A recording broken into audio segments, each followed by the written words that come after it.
Coach Frazier, pleasure to meet you. Nice to meet you. Kelly Shannon. I know my secretary said that you had a referral to come in here and meet with us today. Do you mind telling me who your referral was and Yeah. and the basics of that conversation, I guess? Okay. I am the head coach at Penn State University, and one of my good friends is Kelly Gertie. She had worked with you last season down at Coastal Carolina, Certainly. and she referred me to yourself and what you did for her athletes. Okay. Do you mind telling me a little more specifically what it was in your conversations with Kelly that maybe prompted this meeting? After the end of our season, just talking with her in regards to kind of what went wrong at the end, she had talked about how she used mental training and used yourself with her team and how that made an impact in their performance, and that's what we're looking to do moving forward to increase our players' performance. What impact specifically was helpful, or what?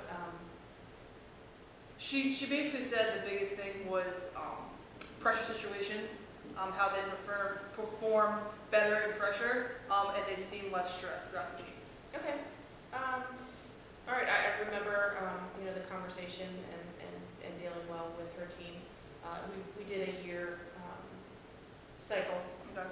and then I moved out of the area, so I believe she's now working with a different sports psychology consultant, which is basically what I do. I'm not a psychologist. I'm not trained in the clinical aspect of it. It's more of a cognitive behavioral approach that I take with your athletes, which is basically saying how their thoughts affect what they do on the field, which obviously is very important in your game. I did play college softball. By the way. Yeah? Yeah. What position did you play? I was pitcher, so Oh, you wow. can imagine the mental. Absolutely. I mean, it's Head cases. yes, we do tend to be. I wish now, knowing what I know now, I wish I could have applied it back then in my play. So I certainly enjoy working with softball because it's a passion of mine from my college days, but also now I get to incorporate what I do for a living. So that's exciting for me as well. In general, I try and be as collaborative as I can with the coach. I want you to work with me as much as possible. I want to get you on board with what we're doing. And of course, you obviously coming in and asking me for this meeting, I get the impression that this is big for you. Yes. I want to try and take a proactive approach with our athletes, which is what we did down at Coastal with Coach Green's program. We didn't want to concentrate on what they were doing wrong so much as what they were doing right and how they felt good about it. And I want to focus on the entire athlete, because it's not just about how they perform, it's about what's going on around them that makes them perform better. So that's a little bit of my philosophy. Why don't you go ahead and tell me a little bit about your team, a little bit about the current team dynamic, and maybe what brought you in here specifically. We had a lot of success at Penn State. About 2006, 2009, we were national champions. We had, Very impressive, very impressive. yes, it was pretty good. And then we graduated a big class. So the class that just graduated from us, we had 8 seniors, and they were the replacement class to the class that won those 2 national championships. So they came in and they had very high expectations, unfair expectations on them. And throughout our time, our 4 years with them, we've had very good years. We did not win a conference or regional championship, which we were hoping to, but they definitely did very well. Okay. Now moving forward, we have 8 freshmen coming in to replace those 8 seniors, and we have 10 returners. Okay. So we have a mix of basically almost half and half of new people and older people. The senior class that graduated, most of them were starters. 7 of them were starters this year. 8 of them, they all have started at some point in their career, so they're a big part of the team. We had a very good season this year. I'm not sure our exact record, but at some point, right before postseason, something kind of went wrong, and we more or less tanked it. Wasn't the best ending. Okay. for our standards. Now, it was a very good year. We were our division champions once again, which was great. But we had higher hopes, and something just kind of clicked, and it wasn't. We just couldn't get ourselves out of the slump. Okay. Okay, some words there triggering, tanked it and slump. What exactly happened at the end? I would definitely say the pressure got to our players. Okay. We didn't have our best offensive year, but we were playing well defensively, and our pitchers were doing very well. Wasn't our best offensive year, but at the end we could just not get the big hit. The pressure got to them, and they wanted it so bad, but it was just not happening. They were pressing. Okay. Pressing. What do you feel contributed the most to their need to press? And I think some had to do with it being their senior year. Like I said, a lot of them were. Oh, and again, you said most of them were Most starters. of them were starters, but it did trickle down. We had a couple of juniors and sophomores that were starting. We didn't have any freshmen, but and who had played previously, but that kind of rubbed off on them as well. Okay. So they, I could think of one girl specifically who is doesn't seem like she would be the type to have pressure at all. Mhm. Put pressure on herself at all, but this year she did. And that was Okay. very unlike her, watching Okay. her through high school and travel ball. So Okay. So through the recruiting process, that was something that obviously piqued your interest that she was Correct. and yes, did not happen for her last year. correct. Okay, so that's a little bit about, I guess, where you're coming from, where you're seeing the importance of the mental aspect, because it, in your own words, seemed to have tanked your season last year. Yes. Okay. Now tell me about the current team Okay. and why you feel like it's a good time to maybe start incorporating a sports psych program. Well, it's a big transition. Like I said, we have 8 new freshmen coming in, and we have 10 returners. Now, out of those returners, I believe 3 of them got regular time, but the rest saw what had happened, and the rest are going to have to step up and fill some voids in the roster. So they saw the pressure get to them, and it kind of left a sour taste in all of our mouths as the season ended. We made it to the regional tournament, which was great. We made it to the PSC tournament, which was great, or our conference tournament. But we, they saw what had happened. So I think this is a great time to address what happened and to say that it is important. We need to fix that. Okay. Okay.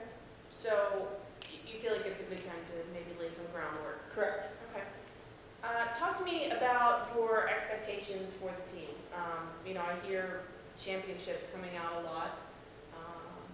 And I understand that you're saying this class that just graduated did not graduate with a championship. So probably wait on them a little bit. What are the expectations? You have a young team, Yes. I gather, in freshmen. So what expectations would you lay out for this year's team? What are you expecting them to do? Obviously, we expect more things other than just on the field. So I'll touch on those things first. Academics, we have had a very high team GPA, and we expect that from them to continue. Okay. What was great about that senior class was they brought our GPA way up, and we have told our underclassmen that they need to continue that tradition. So that's first and foremost, and also we're a very disciplined program.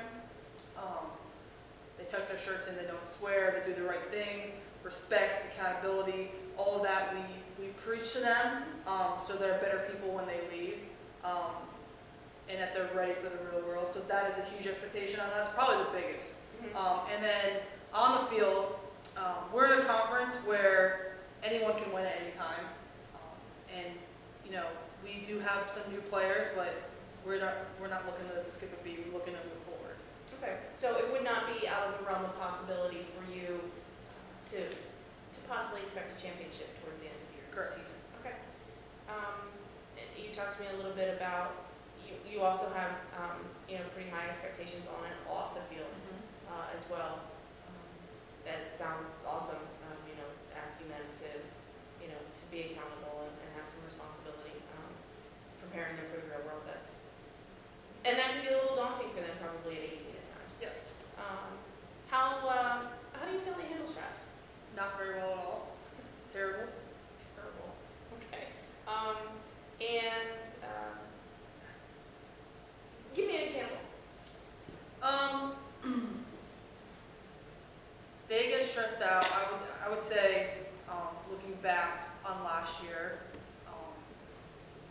say schoolwork was the biggest thing. And we are, as a coaching staff, we take pride. We're very willing to work with them with anything. But if we're leaving for a game and they have tests and this or that, like they freak out. And no one's asking them to do anything up and beyond what other athletes do, but they get so worked up thinking about the bigger picture instead of handling one thing at a time. And you say that for the most part, they're very good students. Very good students. So it seems almost counterproductive to be stressful about something that they're good at. Correct. Okay. Moving more, I guess, on the field, obviously you're telling me they trigger a high stress pretty quickly. How do you feel like they are in the clutch? Not very. I mean, pressure's on, big game situation. we struggled with getting a big hit. We even saw that at practice. We did a lot of drills where we simulated pressure. We would do batting practice, and they would rope the ball, and we'd say, okay, a runner on two, score her, pop it up, foul it out. And it was the same pitch coming at the same way, but they just could not handle It was the pressure of the situation. Correct. Okay. What, is there anything else you feel like contributing to any of their situations? Do you have anybody coming off of an injury or? One player comes to mind with that. Okay. One of our better hitters. She actually was a captain for us last year. She's a captain for us moving forward. She got injured at practice during a team scrimmage. Okay. And they thought she tore her UCL. Ended up not. She was in some pain throughout the season, but she was not the same player. She was kind of timid, offensively and defensively, and that had shown. Okay, so you feel like she probably needs some work in possibly putting that behind her. Yes. Okay. I'm hearing, a little over and over that relaxation techniques would definitely Absolutely. be something that you might find helpful. Absolutely. How much sports psychology type practices do you feel like you incorporate now? You sound very knowledgeable about some of the specifics of the nature of this work. So I can't believe that you wouldn't have incorporated something already. So what things have you tried? We have done a couple things. First, we do goal setting. We do that every year. We usually do it right before the season starts, where us as a coaching staff know where players are going to fall. Obviously, that could change, but we set outcome goals for our starters, or people that are going to get significant time. So we do set pitcher and ERA. Everyone else we set, fielding percentages and batting averages, runners in scoring position batting averages, but an outcome goal for them to look to get. Now we don't put any pressure on stats, but it's just an outcome goal for them to see that that's what they could be around for us to succeed. And then for our non-starters, we go more process goal, more short term. We're not going to give someone a batting average who's going to get 2 at-bats on the year, but we will work on, you need to do this to be able to help your chances to break into the starting lineup or a bigger role, etc. The ones that you set the bigger outcome goals with, batting averages, ERA, things like that. Do you have a short-term list for them to work off of to be able to maybe accomplish that goal? Something that, you say you don't focus on the statistics, but they must be given something, I guess, to focus on to be able to accomplish that. Yes. For example, we could, if someone's outcome goal is to bat .330 on the year, what they need to do is work on the inside pitch, be able to get their hands out, and work on their recognition of changeups. And those are things that they need to work on, not working on hitting .330. Because that would be